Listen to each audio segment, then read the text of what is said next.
A house only feels empty when something's missing.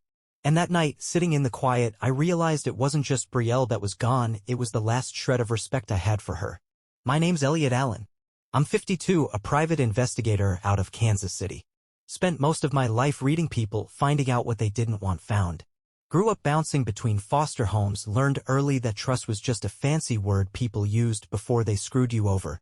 Never had much use for sentiment, but I believed in keeping my word, handling my business, and knowing where I stood with people. And for 22 years I thought I knew where I stood with Brielle. I used to think marriages ended with a fight. A big, dramatic blowout, doors slamming, voices raised. But the real ending? It's quieter than that. It's noticing the way she keeps her phone close. The way she hesitates before answering a simple question. The way she starts putting just a little too much thought into what she's wearing to run errands. The cracks don't show all at once. They creep in slow, like rot under a coat of paint. I'd had my suspicions for weeks, but suspicions weren't enough. I needed proof. I needed to see it with my own eyes. So when Brielle told me she had a book club meeting that night, I just nodded, kissed her on the cheek like always, and waited for her to walk out the door. 10 minutes later, I grabbed my keys and followed. She wasn't hard to track. She never was. Not because she was stupid. Brielle was a lot of things, but stupid wasn't one of them. She just never thought I'd be watching. That was her mistake. She didn't go to the library. Didn't even head in that direction. Instead, she pulled into a small community park on the west side of town, near the old school our son used to attend. I stayed back, engine off, watching as she parked under a streetlight and checked her phone. A few minutes later, another car pulled in, an old silver SUV. Leo Peters stepped out first. Tall, clean-cut, dressed like he just came from coaching a kid's soccer game. Always had that easygoing, friendly look that made people trust him. The kind of guy who smiled too much, who made everyone feel like they were special. I watched as Brielle got out of her car, smoothed down her shirt, and walked up to him. He said something that made her laugh, and the sound carried in the still night air. A sound I hadn't heard in a long time. They didn't kiss, not yet. Brielle wasn't the reckless type. But the way she touched his arm, the way she tilted her head when he spoke, the way he looked at her like she was the most interesting thing in the world, I'd seen it 100 times before. Just never from the outside. I sat there for a long time, watching, listening. Not moving. Not feeling, not yet. Just observing, the way I always did when I was working a case. Because that's what this was now, a case. And I wasn't about to make a mistake. After 15 minutes, she got back into her car. Peters waited, let her pull out first before driving off in the opposite direction. No lingering, no risk. They'd done this before. I waited until they were both gone before I turned the key in the ignition and pulled out, driving home in silence. The house was dark when I walked in. Brielle had left a lamp on in the living room, like she always did when she thought I'd be home first. I stood there for a moment, looking at the framed photos on the mantel, our wedding picture, a family vacation from years ago, a shot of our son's high school graduation. All these moments frozen in time, back when I still believed in them. I sat down in my chair, cracked my knuckles, and reached for my notebook. Time to do what I did best, gather evidence, build a case. But this time it wasn't for a client. This time it was personal. I spent the next few days doing what I did best, watching, waiting, piecing things together. Brielle thought she was careful. She wasn't. She kept her phone face down at dinner, stepped outside to take calls that used to happen right in front of me. Her texts had gotten shorter, vaguer. The signs were there, clear as day. And Leo Peters? He had a pattern too. Gym in the morning, school drop-offs, grocery runs, an afternoon walk that somehow always lined up with Brielle's lunch break. It didn't take long to put together the full picture. They weren't just sneaking off for an occasional hotel meetup. No, they had a routine, something woven into their everyday lives. Brielle had been living two lives, and I had to admit she played it well. But I was better. Tuesday night, I followed her again. She left at 7:30, claiming she had some work to finish at the office. Her office was downtown. She took a right instead of a left. 10 minutes later, she pulled into the parking lot behind Miller's Diner, a quiet little hole in the wall that served all-day breakfast. Not exactly a romantic getaway, but it wasn't about the place. It was about privacy. About comfort. I parked across the street, cracked the window, and watched as she slid into a booth across from Leo. He was already there, waiting, his hands wrapped around a coffee mug. I pulled out my camera, adjusted the lens. Nothing fancy, just enough to get the shot. Brielle smiling. Leo leaning in, their hands brushing across the table. The kind of body language that told me this wasn't just some emotional affair. This was deeper. I let them talk. Let them settle in. Then I pulled out my phone and dialed. It rang 3 times before she answered. Hey, she said, casual, like she wasn't sitting across from another man. Everything okay? Yeah, I said, keeping my voice even. Just checking in. You heading home soon? There was a pause. A half-second hesitation before she answered. Yeah, just finishing up some things here. Shouldn't be too long. Good. Drive safe. I hung up before she could say anything else. Then I watched as she looked down at her phone, shifting in her seat, the easy smile slipping just a little. Leo must have noticed because he said something that made her shake her head, forcing a laugh. They weren't worried yet. That was fine. They would be. I gave it another 10 minutes, then walked across the street. The bell over the diner door jingled as I stepped inside, the smell of burnt coffee and grease hanging thick in the air. Brielle had her back to me. Leo saw me first, and for a second he didn't register who I was. Then recognition hit and his whole face shifted, posture straightening, muscles tensing just slightly. That told me everything I needed to know. He knew exactly who I was. I walked up to their booth, slid my phone from my pocket and dropped it on the table in front of Brielle. The screen was still open to the photos I had just taken. She looked down, then up at me. I could see the calculations happening behind her eyes, the effort to mask the panic with something else. Elliot, she said, her voice calm, careful. What are you doing here? Leo didn't say anything. He just sat there, jaw tight, waiting. Smart man. I leaned against the table, crossing my arms. I was about to ask you the same thing. You know, since your office seems to have moved to Miller's Diner. She exhaled through her nose, shaking her head slightly like she was disappointed in me. Like I was the one out of line. Elliot, this isn't what you think. That's so. I gestured to the phone. Because what I think is that my wife's been sneaking around town with a married man for the last few months. But hey, maybe I'm wrong. Maybe it's just a friendly dinner. Maybe you two are just catching up on parenting strategies.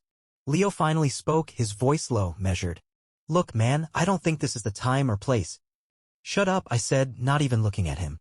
I'm talking to my wife. Brielle's lips pressed together, the muscles in her jaw twitching. She was trying to stay in control, trying to find the right angle. I'd seen it 100 times, people scrambling when they realized the game was over. All right, she said, sitting up straighter. You want the truth? Fine. Yes, I've been seeing Leo. Yes, I should have told you. But maybe if you actually paid attention to me, we wouldn't be sitting here having this conversation. There it was. The deflection. The attempt to turn it back on me. I almost laughed. You want to tell yourself that? Go ahead. Hell, I hope it helps you sleep at night. But don't stand there and act like this is my fault. I shook my head, glancing at Leo. And you. Jesus. You really thought this wouldn't catch up to you? He didn't answer, just swallowed hard and looked away. Brielle, though, she wasn't backing down. So what now, Elliot? You gonna make a scene? Drag this out in public? I leaned in just a little, lowering my voice. No. That'd be too easy. I'm not the one who needs to be ashamed. That's all you. I picked up my phone, sliding it back into my pocket. Enjoy your meal. Then I turned and walked out, leaving them sitting there, side by side, looking like two kids caught sneaking out after curfew. I didn't need to raise my voice. Didn't need to throw punches. That wasn't how this was gonna play out. No, I had something better planned. I was going to make sure they felt this. Every damn step of the way. I didn't go straight home. That would have been too predictable. Instead, I drove to McBride's, a no-frills bar where the jukebox was older than half the guys who drank there, and nobody asked questions unless they really needed to know the answer. I ordered a whiskey neat, sat at the end of the bar, and let the burn settle in my throat. The place was half empty, a couple of old-timers playing pool, a construction crew nursing their after-work beers. Normal people living normal lives. No betrayals, no lies, just a long day and a cold drink. I tapped my fingers against the glass, letting my thoughts line up. Brielle had played me for a fool, but this wasn't about emotions. I wasn't the kind of man who sat around licking his wounds, drowning in self-pity. No, this was about setting the record straight, making sure the people who crossed me understood exactly what that cost. The stool next to me creaked, and I didn't have to look up to know who it was. Cal Fisher, scruffy beard, baseball cap, ex-reporter who knew how to dig up dirt but preferred the easier life of driving a taxi. Heard you had a fun little run-in tonight, he said, signaling the bartender. Figured you'd end up here. Figured right, I said, taking another sip. Cal leaned on the bar, glancing at me. So what's the play? I smirked. You think I'm gonna break down, pour my heart out? He let out a short laugh. Hell no. I know you better than that. Just wondering how bad you're gonna make him pay. I thought about that for a second, rolling the whiskey over my tongue. Enough that they don't forget it. Cal nodded like he approved. Good. Thought for a second maybe you lost your edge. I didn't answer. I didn't need to. The next morning, I walked into my office like it was any other day. Cassidy Reed, petite, polished, sharp as hell behind those glasses, was already at her desk, typing something up. She looked up as I stepped in, her expression carefully neutral, but I caught the slight hesitation. She knew. Cassidy always knew. "Morning, boss," she said. "Morning," I said, setting my coffee down. "Anything good?" She handed me a folder. 2 new cases. One's a cheating spouse, ironic, I know. The other's a background check on a potential business partner. I flipped through the papers, not really reading them. "That's it?" She hesitated. "And a voicemail from Brielle." I didn't react, just held out my hand. She handed me the office phone and pressed play. Brielle's voice came through, clipped and controlled. "Elliot, we need to talk. I don't want this to turn into something ugly. Just call me back." I put the phone down and looked at Cassidy. "Want me to delete it?" she asked. I shook my head. "Let it sit. She'll call again." Cassidy nodded, then glanced at me over the rim of her glasses. "You okay?" I smirked. Why wouldn't I be? She didn't say anything, just pressed her lips together and went back to typing. I spent the day setting things in motion. First, I made a few calls. A buddy at the courthouse, someone who owed me a favor, pulled Leo Peters's financials for me. The guy wasn't broke, but he wasn't sitting on a pile of cash either. Mortgage, car loan, kids in private school. A man trying to keep up appearances, living just a little beyond his means. Useful information. Next, I had Kel do a little digging on Brielle. She'd been careful, but not careful enough. A few late-night ATM withdrawals, a hotel charge that didn't match her story, a restaurant receipt with 2 entrees when she swore she was eating alone. I collected it all, laid it out in front of me like pieces of a puzzle. Then I sent the first message. A bouquet of red roses delivered to Brielle's office with a note that read, "For every moment we stole." She'd see it, assume it was from Leo, and the cracks would start to form. I sent the second message that afternoon. Called Leo's house. His wife, Jasmine, answered. "Hey, Jasmine," I said, keeping my voice polite, friendly. "Elliot Allen. We met a couple years back at the school fundraiser." A pause. Then, "Oh. Hi, Elliot. What can I do for you? I hate to bring this up, but I thought you should know someone's been sending Brielle flowers. Signed them as R. Any idea who that might be?" The silence stretched. Then she cleared her throat. I don't know. Why are you telling me this?" I kept my tone even. "Just thought you'd want to check on that." I hung up before she could ask anything else. By that evening, Brielle had called me 3 more times. I let them all go to voicemail. I wasn't done yet. Brielle showed up at my office the next morning. I wasn't surprised. The second she walked through the door, Cassidy shot me a look that asked if I wanted her to make an excuse, send Brielle away. I shook my head. Might as well let her say her piece. Brielle looked like she hadn't slept. Hair pulled back too tight, eyes sharp but tired. She wasn't the type to fall apart, but I could see the tension in the way she squared her shoulders. She shut the door behind her and crossed her arms. "You think you're clever," she said. I leaned back in my chair, laced my fingers together. "I don't think. I know." Her jaw tightened. "Sending me flowers? Calling Jasmine? What the hell are you trying to do?" I smirked. "Just helping people put the pieces together." Seemed like the right thing to do.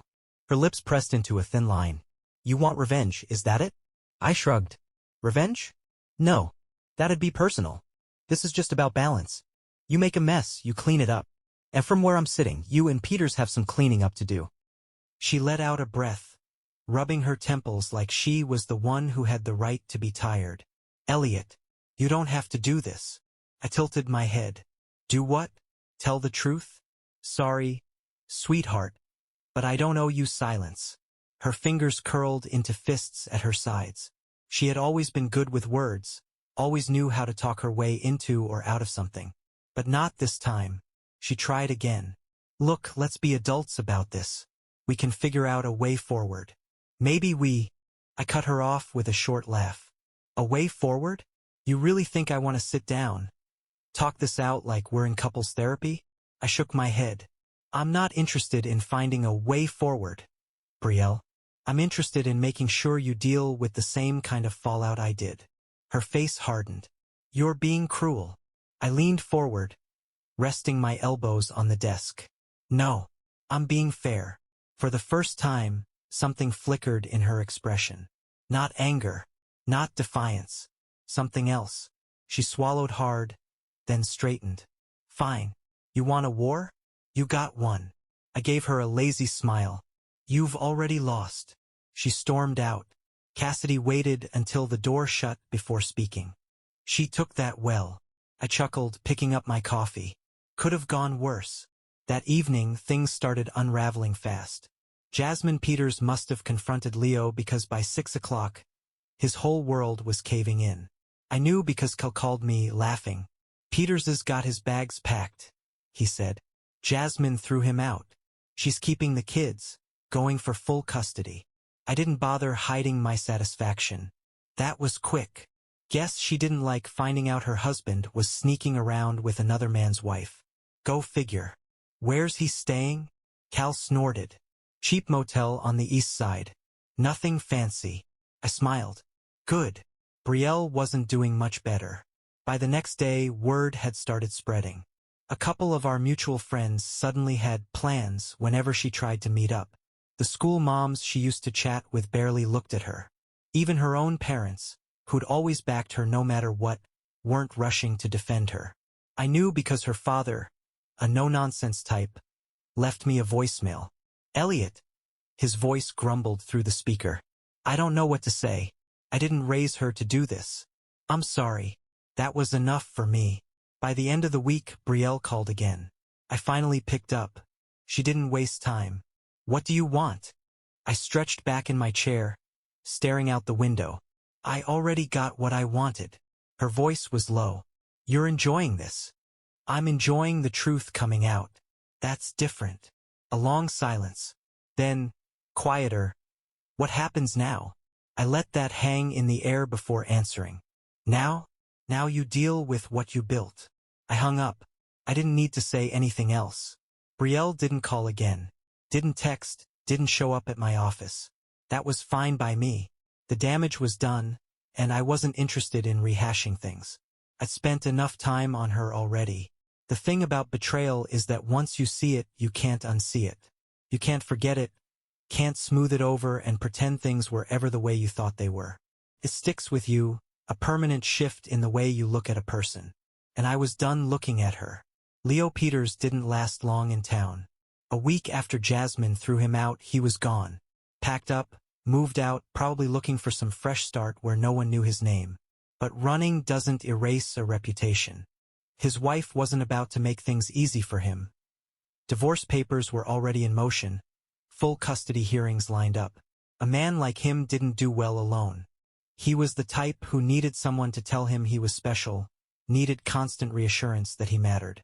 He wouldn't last long without someone feeding that ego. Brielle must have realized that too because she didn't follow him. She stayed put, dealing with the slow collapse of everything she'd built. I kept my distance, but I heard things. The way people stopped inviting her out, the way she sat alone at coffee shops, eyes darting like she was expecting whispers behind her back. Kansas City wasn't a small town, but it was small enough. Word traveled. One afternoon, I stopped by Tanner's Hardware, one of those old family-run places where they still knew their regulars by name. I needed a few things for the house, nothing urgent, but the place was on my way back from a job. Earl Tanner, the owner, was at the counter, wiping his hands on a rag when he spotted me. Elliot, he said, nodding. Haven't seen you in a while. Been busy. I picked up a box of nails, glancing at the label. Earl leaned forward, lowering his voice. Ran into Brielle the other day. She looked rough. I didn't respond, just grabbed a roll of tape. She say anything? I finally asked. Earl shook his head. Nope, just looked like she wanted to. Then thought better of it. That sounded about right. She wasn't the type to apologize. Not really. And even if she did, what good would it do? Words didn't mean much without action, and she'd made her choices clear. Earl rang me up, bagged my stuff, and as I reached for my wallet, he hesitated. You doing all right? I smirked. Better than most. He nodded like that was the answer he expected. Good. Don't let it eat at you, Elliot. Some things ain't worth carrying. Don't worry about me, Earl, I said, taking the bag. I travel light. The next morning, Cassidy was already at the office by the time I got in, sipping coffee, flipping through some paperwork. She looked up as I walked in. Got another case for you. Guy thinks his business partner is skimming off the books. Sounds about right, I muttered, tossing my jacket over the chair. She studied me for a second. You look better. I raised an eyebrow. Then what? Then last week. Less like you're carrying a grudge the size of a Buick. I snorted. I don't carry grudges, Cassidy. Just receipts. She smirked, shaking her head. Whatever helps you sleep at night. She slid a file across the desk, but before I could open it, she hesitated. Elliot, you ever think about what's next? I looked at her. Next? Yeah. You've been running cases, settling scores. But what's after that? I leaned back, considering. She had a point. My life had been built on solving problems, other people's problems, mostly.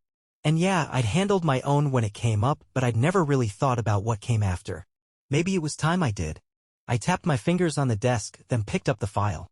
One thing at a time, Cassidy. One thing at a time. A week passed, then another. Brielle faded into the background, just another cautionary tale people whispered about over coffee.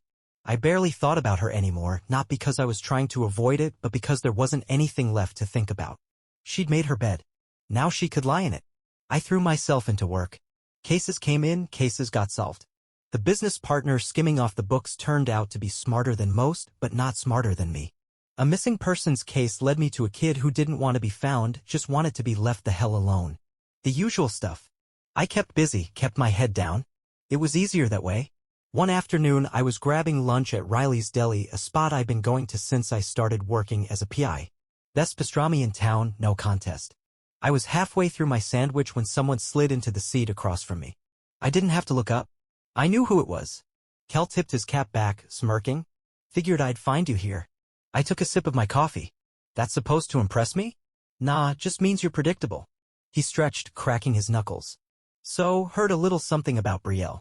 I didn't react, just took another bite. That's so? Yeah. Looks like she's selling the house. Moving into some condo on the west side. Probably downsizing since, you know, she burned everything down around her. I chewed, swallowed, and set my sandwich down. Good for her. Kel chuckled. Man, you really don't give a damn, do you?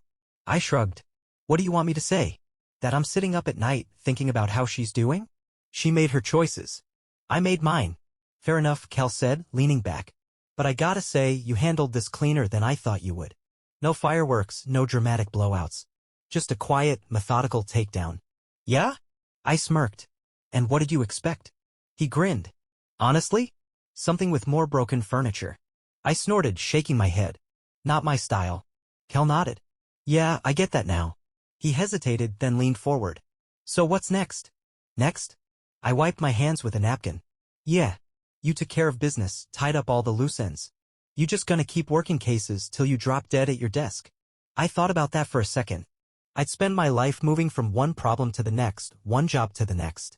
Maybe it was time I did something different. Maybe not. Don't see why not, I said. Pays the bills. Kel gave me a knowing look. Come on, man. You ever think about something else? Maybe someone else. I knew what he was getting at. Cassidy. She'd been there through it all, steady as ever. Never pushed, never asked for anything. Just did her job and had my back. I glanced down at my coffee, swirling the last sip in the cup. Not everything needs a grand plan, Cal, I said. Maybe not, he admitted, standing up. But doesn't mean you shouldn't have one. He tossed a few bills on the table for his coffee and walked out. I sat there a while longer, thinking it over. Maybe he had a point. Maybe he didn't. Either way, life went on. When I got back to the office, Cassidy was at her desk, typing away. She glanced up as I walked in. Anything interesting happen at lunch? Kel thinks I need a plan, I said. She smirked. And what do you think? I shrugged. Figured I'd just keep doing what I do best. She nodded like she expected that answer. Well, whatever you do, just don't die behind that desk. Too much paperwork. I chuckled. Noted. She went back to typing, and I sat down, flipping through a new case file. Another problem to solve, another job to do. Maybe one day I'd figure out what was next. But for now, this was enough. The 1-year mark came and went without fanfare. No reflection, no sentimental bullshit.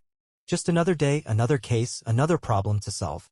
Brielle was a ghost by then, nothing more than a name I used when warning clients about the cost of trust. I heard she'd taken a job at some corporate office, filed for bankruptcy after the house sale barely covered the debts she'd racked up. Leo Peters, last I checked, was still fighting for partial custody, but Jasmine wasn't budging. Guy had moved out of state, probably trying to rebuild somewhere nobody knew his name. Didn't matter. I wasn't keeping score anymore. Business was steady. People always needed someone to dig into things they didn't want to face themselves. Cassidy kept the office running like a well-oiled machine, as reliable as ever. If she ever thought about leaving, she never said. And if I ever thought about asking her to stay, I didn't say that either. Some things didn't need words. One evening, I was sitting in my office, feet up on the desk, sipping the last of my coffee when my phone buzzed. Unknown number. I almost let it go, but instinct made me answer. A voice I hadn't heard in years came through the line. "Hey, Dad." I didn't move. Didn't breathe. Just let the words settle. "My son, you still in Kansas City?" he asked, casual, like he hadn't spent years ignoring my calls, like we hadn't let silence stretch between us for too damn long. "Still here," I said. My voice was steady. No anger, no softness. Just facts. He exhaled. "I was thinking of coming through. Maybe getting a drink." I didn't hesitate. "Name the place." A pause. "Then, McBride's." I smirked. Kid remembered. "Yeah. 8 o'clock. I hung up and stared at the phone for a long moment, then pushed back my chair and stood. I grabbed my jacket, looked around the office. Clean desk, case files stacked neatly, Cassidy's half-finished coffee cup still sitting on her side. Everything in order. I locked up and walked outside. The air was cool, the city humming in the distance. I took a deep breath, let it out slow. I wasn't the kind of man who needed much. Just my own 2 feet, a good fight now and then, and the knowledge that I could handle whatever came next. And now? Now I knew I'd won.